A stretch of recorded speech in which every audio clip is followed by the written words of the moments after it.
We're going to take a look at stability ball chest presses and some variations on that. This is a wonderful way to work the chest, the shoulders, and the triceps, doing it in an unstable environment to get a little greater degree of shoulder stabilization, as well as working some core stability.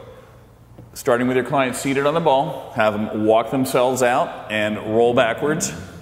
I want the head and the shoulders on the ball in alignment. I don't want to see the head jacked up forward or leaning over the ball looking behind them. From here, squeeze the glutes. The feet should be hip width apart and feet pointing straight ahead. From here, let's go ahead and bring the dumbbells up. And because we are in stabilization, we want to lower it down for 4 seconds. So nice and slow on the way down. Stop right there for 2 seconds and bring it all the way up. Now from here, what we have to understand is that range of motion is one of those things that often we hear only bring it down to 90 degrees because past 90 degrees, for some reason, your arm's going to fall off. I have not ever seen that happen.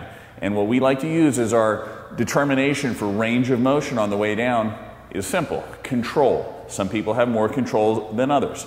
If Wendy can bring it down, go ahead. And she can control it to a pretty deep distance, that's fine. Because it's stabilization, the load that I'm using here is not going to be really heavy.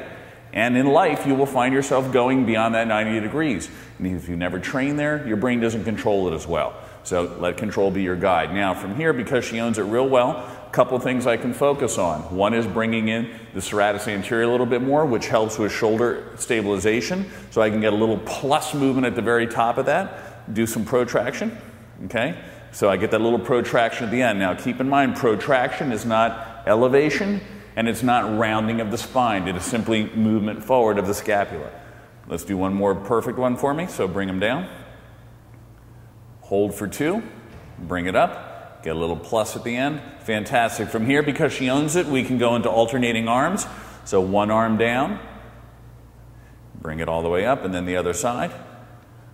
Hold it there. Now we can make this a little bit more challenging to core stabilization by adding a continuous motion alternating. We won't be able to stick with a strict 4-2-2 tempo, but it is something that if we do it slow and controlled is considerably more challenging. Bring them both up to the top. I'm going to take this one from you. And we can add a single arm to further increase shoulder stabilization and core demand.